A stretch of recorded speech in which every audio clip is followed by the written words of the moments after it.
தஞ்சையில் 2000 பேர் வசிக்கும் கிராமத்தின் வரைபடம் காணாமல் போனதால் ஆத்திரமடைந்த கிராமத்தினர் தங்களின் அடையாள அட்டைகளை ஆட்சியர் அலுவலகத்தில் ஒப்படைக்க வந்ததால் பரபரப்பு ஏற்பட்டது. தஞ்சை மாவட்டம் பூதலூர் அருகே ஐயாசாமிப்பட்டி கிராமம் அமைந்துள்ளது. இங்கு 2000க்கும் மேற்பட்டோர் வசித்து வரும் நிலையில் இக்கிராமத்தின் வரைபடம் கடந்த 6 ஆண்டுகளுக்கு முன்பு காணாமல் போனதாக கூறப்படுகிறது. புதிதாக வரைபடம் வழங்க வேண்டிய அப்பகுதி மக்கள் அதிகாரிகளிடம் பலமுறை மனு அளித்தும் இதுவரை எந்த நடவடிக்கையும் எடுக்கவில்லை என தெரிகிறது. இதனால் ஆத்திரமடைந்த கிராம மக்கள் தங்களின் அடையாள அட்டைகளை ஆட்சியர் அலுவலகத்தில் ஒப்படைக்க வந்ததால் பரபரப்பு ஏற்பட்டது. இதனையடுத்து அதிகாரிகள் பேச்சுவார்த்தை நடத்தி உரிய நடவடிக்கை எடுக்கப்படும் என உறுதியளித்ததன் பேரில் கிராமத்தினர் கலைந்து சென்றனர்.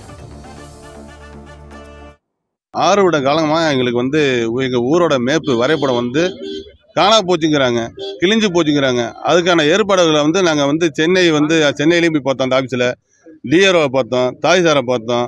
ஒன்றும் எங்களுக்கான ஒரு ரெஸ்பான்ஸ் கிடைக்கல. இன்றைக்கி மாவட்ட ஆட்சியர்கிட்ட நீங்கள் மனு கொடுத்துருக்கோம். அவங்களும் ஒரு சரியானபடி இது பண்ணல. இன்றைக்கி நாங்கள் ரொம்ப ஏகப்பட்ட பிரச்சனையில் இருக்கோம் அந்த வரைபடம் மேப்பு இல்லாதனால. அதனால் சரியானபடி எங்களுக்கு ஒரு விடை கிடைக்கலன்னா நாங்கள் மறியல் போராட்டம் பண்ணுவோம். ஆதார் கார்டு, ரேஷன் கார்டெலாம் நாங்கள் ரிட்டர்ன் பண்ணலான்னு இருக்கோம் மாவட்ட ஆட்சியர்கிட்ட. சிட்டிசன் படம் மாரி எங்களுக்கு ஒரு என்ன சொல்கிறேன்னே தெரியல. நாங்கள் அத்திப்பட்டி கிராமம் மாரி வாழ்ந்துட்டுருக்கோம்.